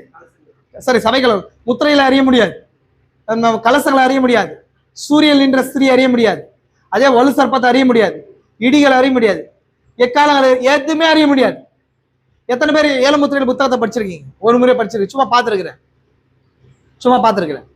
பார்த்துருக்கீங்களா? நீங்க இந்த தானியேல் புக்கு வராம போனீங்களா அது புரியாது. நான் திரும்ப சொல்றேன், தானியேல் புத்தகத்துக்கு வராம என்ன பண்ணாது? ஏன்? என்ன காரணம்னா, தானியேல் புஸ்தகம் தான் கீயை கொடுக்குது 70 வீக்ஸ்க்கு. சொல்ற புரியுதா உங்களுக்கு? அதான் தீர்க்கதரிசி 70 வாரத்தை பார்க்கறதுக்கான நோக்கத்தை இங்க சொல்றாரு. ஆல்ரெடி நான் சொல்லிட்டேன், புறஜாதிக்கு காலம் கிடையாது. புறஜாதி சபைக்கு என்ன கிடையாது? கிருபைக்கு காலம் இருக்குதா? கிருபைக்கு கிரேஸ்க்கு டைம் இருக்குதா? இப்ப நம்ம போறதை எப்படி கண்டுபிடிக்கிறது? சில நபர்கள் என்ன பண்றாங்க சொன்னா, 2027 எடுத்துக்கொள்ளப்படுதல் இருக்கும்ன்றாங்க. தெரியுமா உங்களுக்கு? தெரியுமா இல்லைங்களா? இப்படி ஒரு கல்ட் இருக்கு. 70வது ஜூபிலி 2027 ராப்சர் இருக்குதுன்னு சொல்றாங்க. கரெக்டா? அது ராங். கரெக்டுங்களா? அப்படி ஏன்னா புறஜாதிக்கு எந்த டைம் லைன் இல்ல. புறஜாதி போற நேரத்தை கண்டுபிடிக்கிறது எப்படின்னா, யூதனுக்கு கொடுத்திருக்கிற கேலண்டர் வச்சு கண்டுபிடிக்கிறது. யூதனுக்கு கொடுத்த கேலண்டரை வச்சு நம்ம கண்டுபிடிக்கலாம். அது பார்க்கணும்னா நம்ம எங்க இருக்கிறோம், எந்த நேரத்துல இருக்கணும். திரும்ப சொல்றா இல்லைங்களா? Israel is the timepiece. Israel is the timepiece. யூதர்களை நம்ம பார்க்கும்போது நீங்க உலகத்துடைய திருவிதசி 2 விஷயத்த சொல்ற நமக்கு. இந்த உலகத்துல இருக்கிற பெண்கள் என்னங்க, ஸ்திரீகளை பார்க்கும்போது அவங்க நிலையை பார்க்கும்போது சபையுடைய நிலை தெரியும் இல்லைங்களா? மாம்சரீதியான பெண்கள் எப்படி இருக்கிறாங்கன்றத பாருங்க, சபை எப்படி இருக்க போகுது. யூதர்கள் என்ன செய்யறாங்கன்னு பாருங்க, நம்ம எங்க போக போறோம்ன்ற டைமை புரிஞ்சுக்கலாம். 2 விஷயங்கள் பாக்குறீங்களா?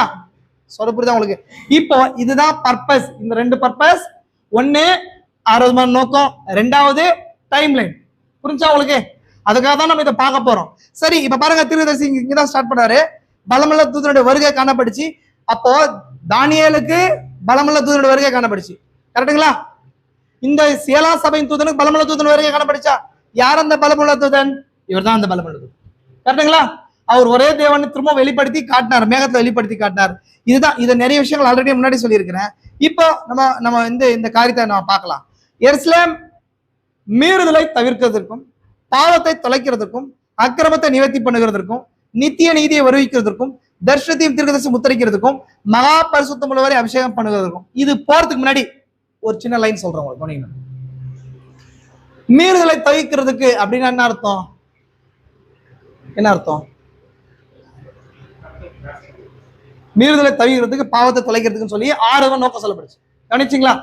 இப்போ மீறுதல் அப்போ என்ன அர்த்தம்னு சொன்னா, மீறுதல் ஆல்ரெடி இஸ்ரேல் ஜனங்கள் செஞ்சிருக்கணும், அதை தேவன் தவிர்க்க போறார். பாவம் செஞ்சிருக்கணும், அதை தவிர்க்க போறார். அக்கிரமம் செஞ்சிருக்கணும், நிவர்த்தி பண்ண போறாரு. நீதி இல்லாம இருக்கணும், நித்திய நீதியை கொண்டு வராரு. அதாவது மகா பரிசுத்தம் உள்ளது அபிஷேகம் பண்ணப்படாம இருக்கணும், அபிஷேகம் பண்ண போறாரு. இதெல்லாம் பர்பஸ். சொல்ல புரியுதா உங்களுக்கு? இதான் பர்பஸ். இதான் பர்பஸ் புரிஞ்சா உங்களுக்கு? இப்போ இந்த 6 விதமான நோக்கம் ஏதோ ஒரு இடத்துல மீறப்பட்டிருக்கணும். மீறுதல் எந்த இடத்துல மீறப்பட்டிருக்கணும், அதுக்கப்புறம் நிறைவேற்றுறது தான் இந்த 6 விதமான நோக்கம். கரெக்டுங்களா? 70 வாரங்கள் இருக்கு இல்லையா? 70 வாரத்துல 70 வாரம் 3 ஃபோல்டா பிரிக்கப்பட்டிருக்கு. எத்தனை ஃபோல்டா பிரிக்கப்பட்டிருக்குது? 3 ஃபோல்டா. இன்னும் சரியா சொல்ல 4 ஃபோல்டா பிரிக்கப்பட்டிருக்கு. முதல்ல 7 வாரம், 2வது 62 வாரம், 3வது 1 வாரம். 1 வாரம் 2ஆ பிரிக்கப்பட்டிருக்குது. கரெக்டுங்களா? ஒன்னு சபை காலத்துக்கு இந்த பக்கம் ஒரு 3.5 வருஷம், இந்த பக்கம் ஒரு 3.5 வருஷம் இருக்குது இல்லைங்களா? இன்னும் 70 வாரத்துல 1 வாரம் இருக்கிறதா நாம் நம்பல. ECF அதை நம்பல. ECF எதை நம்புதுன்னா இன்னும் 3.5 வருஷம் தான் இருக்குதுன்றது நம்புறோம். எத்தனை வருஷம் இருக்குது நம்புறோம்? இன்னும் இதே செய்தியில 1 வாரம் இருக்கிறதா நம்புறாங்க. அப்படி கிடையாது. சொல்ல புரியுதா உங்களுக்கு? 1 வாரம் இருக்கிறதா நம்புறாங்க, அப்படி கிடையாது. புரிஞ்சா உங்களுக்கு? அப்போ இந்த 70 வாரங்கள் டைம் லைன்ல தான் 6 விதமான நோக்கங்கள் யூதர்களுக்கு நிறைவேற போகுது. 6 விதமான நோக்கங்கள் யூதர்களுக்கு நிறைவேற போகுது. இன்னும் வேற வகையில சொன்னா, மாம்ச ரீதியான யூதர்களுக்கு இந்த 6 விதமான நோக்கம் இருக்குது. ஆவிக்குரிய யூதர்களாகிய நம்ம வாழ்க்கையில இந்த 6 விதமான நோக்கம் கிறிஸ்து நிறைவேற்றத்துக்காக வந்தார். நான் உங்களுக்கு சொல்றேன், இந்த விஷயத்த சொல்றேன் உங்களுக்கு. இது சொல்றதுக்கு முன்னாடி இந்த டைம் லைன் மட்டும் நான் சொல்லிட்டு நான் முடிச்சிட்டு போறேன். இன்னைக்கு நான் பெரிய ஒரு காரியத்தை சொல்றேன், டைம் லைன் மட்டும் சொல்லி முடிக்க போறேன். இப்போ ஃபர்ஸ்ட் நோக்கம் என்ன? மீறுதலை தவிர்க்கிறது.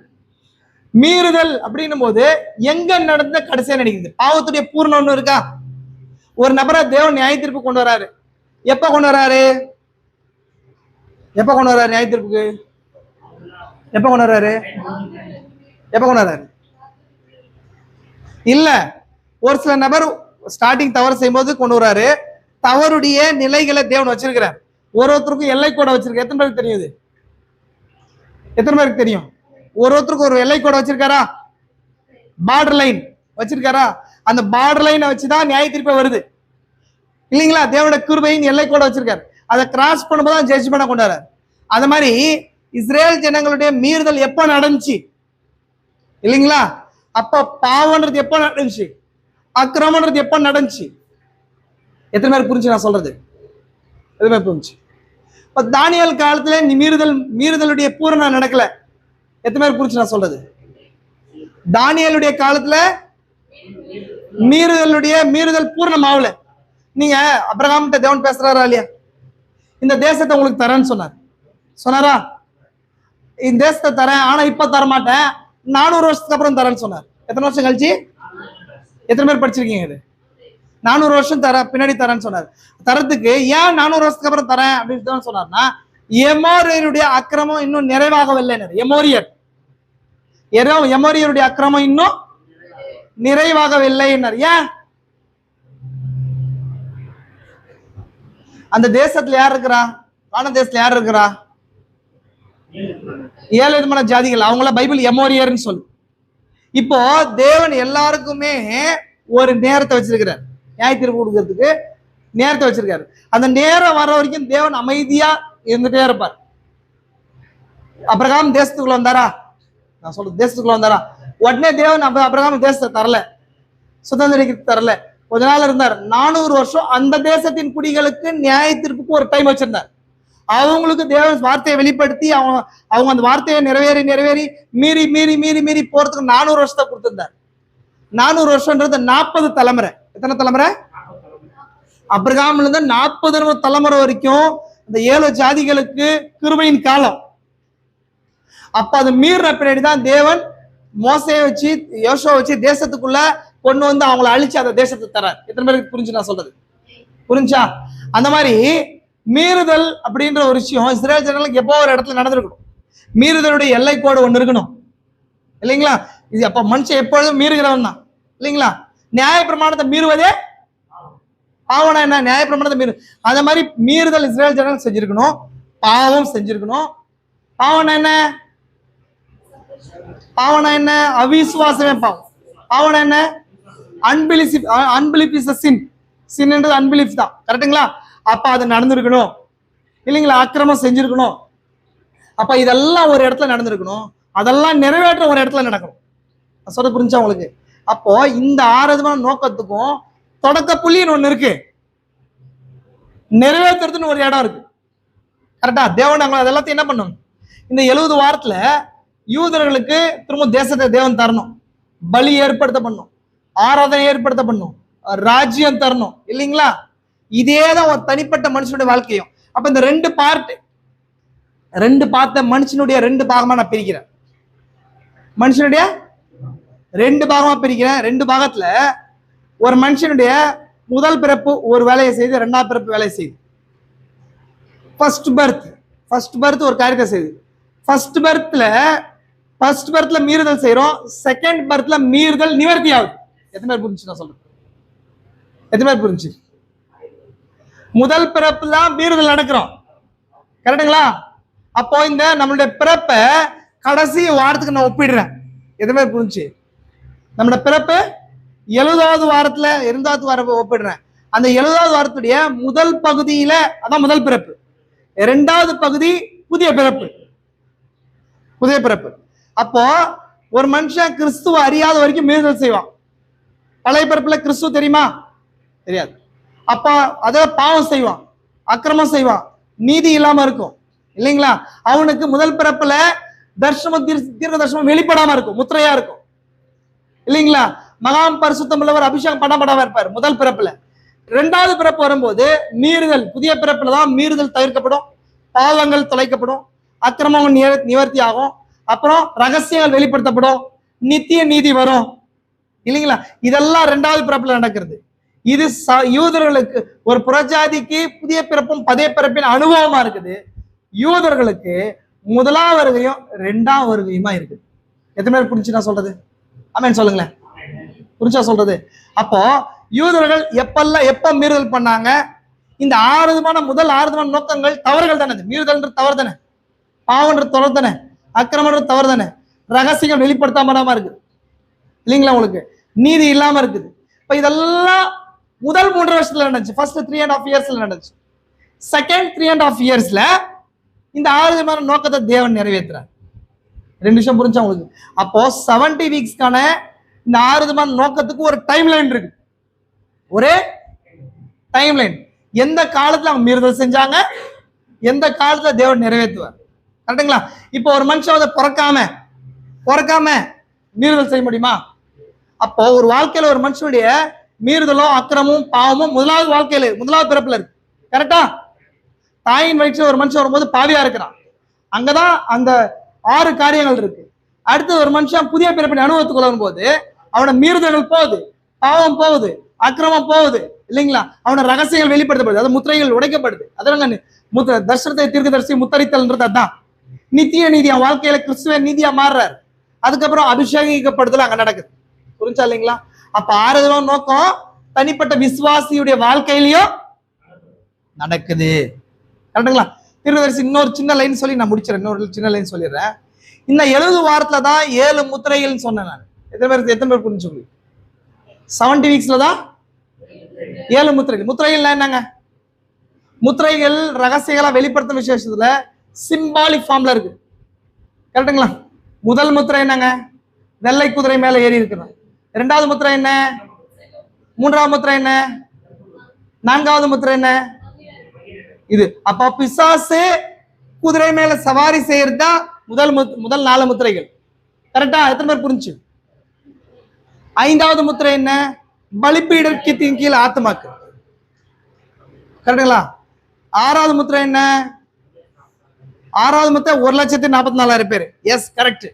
1,44,000 பேரும் பூமி சுத்திகரிக்கப்படுறது. 6th சீல்குல 3 பர்பஸ் இருக்கா? ஒண்ணு என்ன? பூமி சுத்திகரிக்கப்படுது, யூதர்கள் சுத்திகரிக்கப்படுறாங்க, அதுக்கப்புறம் 1,44,000 பேர் சுத்திகரிக்கப்படுகிறாங்க. அதனாலதான் 6th seal is the purging seal, சுத்திகரிப்பின் முத்திரை. கரெக்டுங்களா? பூமியை தேவன் 3rd வேர்ல்டு வார்னால சுத்திகரிக்கிறார், கலசங்கள்லாம் சுத்திகரிக்கிறார். அதே போல 1,44,000 சுத்திகரிக்கப்படுறாங்க, புத்தி இல்லாத கனிகள் சுத்திகரிக்கப்படுறாங்க. இதான் 6வது முத்திரை. 7வது முத்திரை என்ன? கர்த்தருடைய வருகை, இல்லைன்னா எல்லாவற்றுக்கும் முடிவு, அந்தியம். 7th seal வந்து எல்லாத்துக்குமே முடிவு, கான்சுமேஷன். இத தானியேல் 70 வாரத்துல தான் தீர்க்கதரிசி இருக்கின்றார். இதுல இருக்குதா? தானியேல் 70 வாரத்துல தான் இருக்குது. வாட்சி முடிக்கலாமா? நான் காட்டுறேன் பாருங்க. 70வது வாரத்துடைய பகுதிகளை காட்டுறேன் பாருங்க. பாருங்க, அந்த 62 வாரங்களுக்கு பின்பு மேசியா சங்கரிக்கப்படுவார். கரெக்டுங்களா? கிறிஸ்துவுடைய மரணம். கரெக்டா டைம் லைன் புரிச்சுக்கோங்க. கிறிஸ்துவுடைய மரணம். அவர் தமக்காக அல்ல, நகரத்தையும் பரிசுத்த ஸ்தலத்தையும் வரப்போகிற பிரபுவின் ஜனங்கள் அழித்து போடுவார்கள். அதன் முடிவு ஜல பிரவாகம் போல் இருக்கும். முடிவு பரியந்தம் யுத்தமும் நாசமும் உண்டாக நியமிக்கப்பட்டது இல்லைங்களா? ஒரு வாரம் அநேகருக்கு உடன்படிக்கை உறுதிப்படுத்தி அந்த வாரம் பாதி சென்ற போது பலியையும் காணிக்கையும் ஒளிய பண்ணுவார். அருவெருப்பான சட்டைகளோட பாலாக்குகிறவன் வந்து இறங்குவான். நிர்ணயிக்கப்பட்டிருக்கிற நீர் மூலம் பாலாக்குகிறவன் மேல் தீரு மட்டும் சொரியும் என்றான். இதான் 70 வாரம். கரெக்டுங்களா? இப்போ கிறிஸ்து போனதுல இருந்து இந்த இடத்துல காட்டுற பாருங்க. நகரத்தையும் பரிசுத்த ஸ்தலத்தையும் வரப்போகிற பிரபுவின் ஜனங்கள் அழித்து போடுவார்கள். எது இது? நகரமா பரிசுத்த ஸ்தலம் எது? கரெக்டா?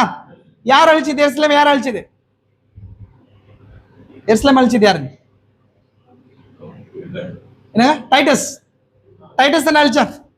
டைட்டஸ் ரோம் தான் அழிச்சது. ரோம் தான் அழிச்சு. கிபி 70 அழிச்சாங்க இல்லைங்களாங்க? நீங்க புதுசா பாக்குறீங்க. எழுந்துச்சு. அப்போ வரப்போகிற பிரபுவின் ஜனங்கள் தான் என்ன பண்றாங்க? எருசலேம் அழிக்கிறாங்க. புரிஞ்சுங்க. அப்ப வரப்போகிற பிரபுன்னு சொல்லுது, அது யாரு? வரப்போகிற பிரபுவின் ஜனங்கள் எருசலேம் அழிப்பாங்க. அப்ப ரோம்ல தான் வரப்போகிற பிரபு வரா. யார் அந்த பிரபுனா? அந்தி கிறிஸ்து. அங்க தானியேல்ல 2 பிரபுக்கள் இருக்கிறாங்க. எத்தனை பிரபு இருக்காங்க? ஒன்னு பிரபுவாகிய மேசியா, இன்னொன்னு பிரபுவாகிய அந்தி கிறிஸ்து. பிரபுவாகிய கிறிஸ்து, பிரபுவாகிய அந்தி கிறிஸ்து. தானியேல் அது 70ல 2 பிரபுக்கள் இருக்காங்க. 2 உடன்படிக்கைகள் இருக்குது. எத்தனை இருக்குது? 2 உடன்படிக்கைகள் இருக்கு. 2 பிரபுக்கள் இருக்கு. கிறிஸ்து ஏற்படுத்த புதிய உடன்படிக்கை, அதே போல யூதர்களுக்கு மத்தியில அந்தி கிறிஸ்து ஏற்படுத்துற இன்னொரு உடன்படிக்கை இருக்குது. 2 உடன்படிக்கை இருக்கு. எத்தனை பேர் புரிஞ்சு நான் சொல்றது? புரிஞ்சா? இது எல்லாமே மிஸ்ட்ரி. நீங்க சீல்ஸ் வாசிக்கும் போது இந்த காரியங்கள் எல்லாம் பார்ப்பீங்க. ஃபர்ஸ்ட் சீல்ல 365 345 to 370 பேராவுக்குள்ள இந்த எல்லா ரகசியங்கள் இருக்கும். நான் வாசிக்கிற எல்லா ரகசியங்கள் இருக்கும். 2 உடன்படிக்கைகள், 2 பிரபுக்கள் இருக்கிறாங்க. இப்ப இந்த இடத்துல வரப்போகிற பிரபுன்னு சொல்லப்பட்டிருக்கு இல்லையா? அதான் first, second, third, 4th seal. 4 முத்திரைகள் அங்க இருக்கு. அந்தி கிறிஸ்து எப்படி வந்தான்? சபை காலத்துல எப்படி வந்தாங்க? சபை காலத்துல எப்படி வந்தாங்க? குதிரைகள் மேல ஏறி வந்தான். 4 குதிரைகள் மேல ஏறி வந்தானா? நான் இங்க வாசிக்கிறேன் பாருங்க. திரும்ப அந்த இடத்த மேட்ச் பண்ற பாருங்க. நகரத்தையும் பரிசுத்த ஸ்தலத்தையும் வரப்போகிற பிரபுவின் ஜனங்களை அழித்து போடுவார்கள். அதை கிபி 70. AD 70. ஃபர்ஸ்ட் 62 வாரங்களுக்கு மேசியா சங்கரிக்கப்படுவார் அப்படின்றது கிறிஸ்துடைய மரணம். எருசலேமுடைய அழிவுன்றது கிபி 70. வரப்போகிற பிரபு அப்படின்றது அந்தி கிறிஸ்து 4 குதிரைகள் மேல 4 ஹார்ஸ் மேல ரைட் பண்றது 4 முத்திரைகள் வந்துருச்சாங்க. அவங்க தான் கேக்குறேன். பாருங்க இங்க சொல்ற பாருங்க, பரிசுத்த ஸ்தலத்தையும் வரப்போகிற பிரபு. இந்த வரப்போகிற பிரபுன்றதான் 4 முத்திரைகளை குறிக்குது. எத்தனை பேர் புரிஞ்சு? முதலாம் சபை காலத்துல வெள்ளை குதிரையில வந்தான், கரெக்டுங்களா உங்களுக்கு? முதலாம் சபை காலத்துல. 2வது 3வது 4வது 5வது சபை காலத்துல எப்படி வந்தாம? சிகப்பு குதிரை மேல வந்தான், வந்தானா இல்லையா? அதுக்கப்புறம் 5வது 6வது குதிரை மேல இதுல வந்தான், குதிரை வந்து கருப்பு குதிரையில வந்தான். 5வது 6வது சபை காலத்துல கருப்பு குதிரையில வந்தான், 5th 6th. அப்புறம் வந்து இப்ப இந்த காலத்துல வர்றான் 7வது முத்திரையில மங்கின நிற குதிரை மேல வரான், பேல் ஹார்ஸ் ரைடர். அப்போ இந்த வரப்போகிற பிரபு தான் குதிரையில மாற்றி கொள்றான். அதே ஒரே ஆள் தான், அந்தி கிறிஸ்து தான். அது 4 முத்திரைகள் வந்துருச்சா? 4 சீல்ஸ் எங்க 70 வாரத்துல 4 முத்திரைகள் இங்க இருக்குது. அதுக்கப்புறம் வரப்போகிற ஜனம் அழித்து போடுவார்கள். இந்த அழிவு தான் வந்து யூதர்களை ரோமர்கள் கொன்னாங்களா இல்லைங்களா? பலிபீடத்தின் கீழே இருக்கிற ஆத்மாக்கள் யாரா இருக்கிறாங்க? யூதர்கள். பலிபீடத்தின் கீழே ஆத்மா யூதர்கள். அப்ப அவங்க எப்ப கொல்லப்பட்டாங்க? எப்படி கொல்லப்பட்டாங்கன்னா, ஹிட்லர், முசோலினி, ஸ்டாலின், ஏக்மனால கொல்லப்பட்டாங்க. அதே மாதிரி சபை காலம் மத்தியில யூதன் அப்படின்றதுனால கொல்லப்பட்டவங்க அவங்க எல்லாம், கரெக்டுங்களா? அப்போ இந்த யூதனுடைய அழிவு இவங்க 5வது முத்திரை. என்ன முத்திரை? 5ஆம் முத்திரை இருக்குதாங்க, கரெக்டுங்களா உங்களுக்கு? அதன் முடிவு ஜலப்பிரவாகம் போல இருக்கும். ஜலப்பிரவாகம் போல இருக்குன்னா 6வது முத்திரை. 6வது முத்திரை இருக்கு. 6ஆம் முத்திரை என்ன பண்ணுதுங்க? பூமியை சுத்திகரிக்குது, 1,44,000 பேர் சுத்திகரிக்குது, கரெக்டுங்களா? முடிவுல என்ன? அர்மேகதோன் வாரல உலகம் சுத்திகரிக்கப்படுது, 1,44,000 பேர் சுத்திகரிக்கப்படுறாங்க இல்லைங்களா? இப்போ ஃபர்ஸ்ட் 4 முத்திரை, அந்தி கிறிஸ்துவாகிய பிரபு வரான் 4 முத்திரையில. ஜனங்களை அழித்து போடுறது 5வது முத்திரை, பலிபீடத்தின் கீழ் ஆத்மாக்கள். முடிவு நேரத்துல வர்ற பெரிய அர்மேகதோன் வார் இல்லைங்க, ஜலப்பிரவாகம் போல. அதன் முடிவு ஜலப்பிரவாகம்ன்றது 6வது முத்திரை, கரெக்டுங்களா? இங்க இருக்கிற இந்த எல்லாத்துக்கும் யுத்தமும் நாசமும் தானே. யுத்தமும் நாசமும் தான் அர்மேகதோன் வார். யுத்தம் நாசம், அதான் அர்மேகதோன் வார். 6வது முத்திரை கீழே சுத்திகரிக்கப்படுறது. அந்த நேரத்துல 1,44,000 பேர் உள்ள வருவாங்க, கரெக்டா? 6வது முத்திரை. அதுக்கப்புறம் இங்க இருக்கிற முடிவுன்ற ஒரு வார்த்தை இருக்குல்ல, முடிவுனா அந்தியம், கான்சுமேஷன். தீர்க்கதரிசி சொல்றாரு, எத்தனை பேர் ஞாபகம்? 7 சீல் வாட்சியம் தெரியும். 7வது முத்திரை எல்லாவற்றுக்கும் முடிவுன்னு.